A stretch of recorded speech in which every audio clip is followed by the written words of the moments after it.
喺今集開始之前，希望各位觀看呢條片嘅朋友或者網友，你哋可以用1至2秒嘅時間嚟到訂閱我哋嘅頻道，作為對我哋嘅支持，等我哋做得更加好。呢個家常菜呢，就係絲瓜、瘦肉、炒瓜、皮蛋湯。瘦肉醃鹹咗之後，種下火功效，咁加上啲炒瓜清熱，皮蛋亦都係下火嘅喎。飲咗之後呢，心呢好舒服嘅。點解呢？因為最近係飲過一次。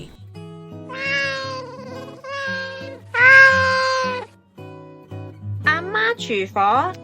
當我今日呢去買炒瓜、皮蛋嗰時，特貨店個老細就同我講，滾芫茜湯啊，對我嚟講咧，飲咗之後帶出啲火啊，走唔出啊，就搞到我咧即係牙腫咗啦。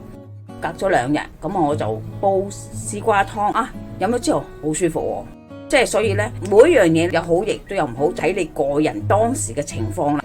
肝火好旺，睡眠不足，火喺晒你身體裏邊，飲咗個下火湯，但係你出唔到嗰時咧，帶出個反效果啦。今日我就介紹呢個湯水咧，應該啱啲人飲。咁如果佢係唔受得咧，加翻片薑啦。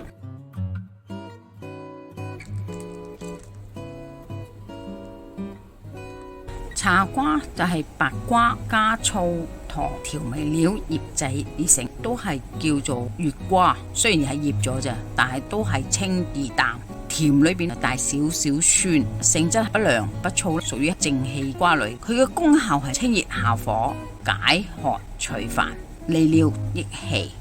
俗語話茶瓜送飯，好人有限。因為茶瓜嘅性質咧就係平和啦，散藥同埋病人都可以食，但係而家咧係鬧人嘅語句啦。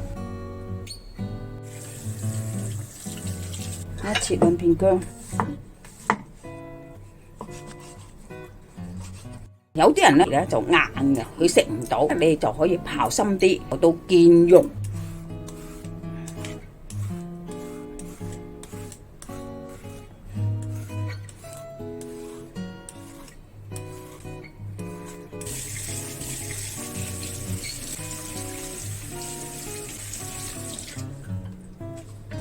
絲瓜可以切菱形、直條形，個尾又唔要啦。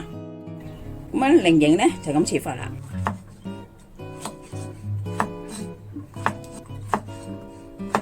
個頭就唔要，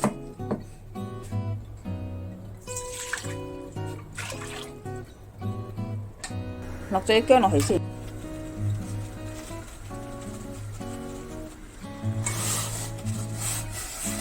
咗肉落去，等佢滾一陣間，啲肉味出嚟先。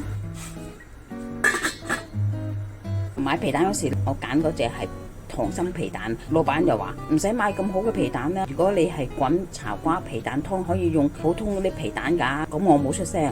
點解我要揀啲溏心皮蛋？雖然係貴少少，因為滾咗落去，你食嗰時先知有啲係乸喉嚨啊，好唔舒服啊食。尤其是有啲木糠住嗰啲皮蛋，有咁嘅情況出現。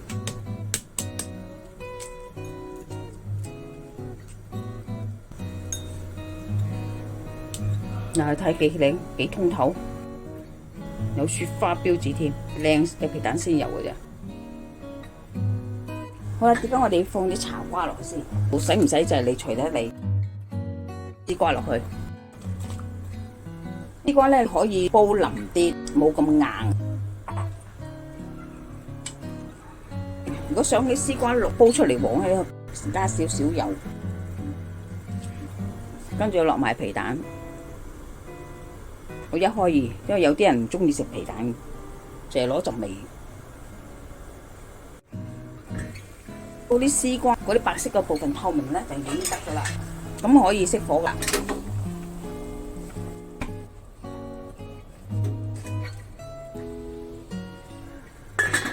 湯水咧係好清嘅喎，你可以加鹽啊嚇。你細路哥好夜翻，一定要將啲絲瓜咧就劈起咗先，唔好浸住喺個煲裏邊。絲瓜浸喺湯嗰度咧發酵嘅喎。試過一次咧，唔記得咗，你打開嗰時咧泡喺度啊，咁啊你個煲湯就唔要得噶啦。如果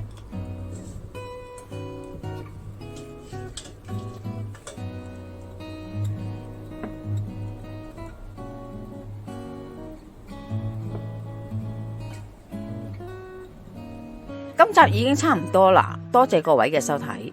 詳細食譜我哋會上傳喺 Facebook 嘅專頁裏邊，有興趣嘅話可以查閱。另外，如果喜歡我哋頻道嘅話呢，可以訂閱我哋嘅頻道，以作對我哋嘅支持。希望大家喜歡，我哋下集再見啦，拜拜。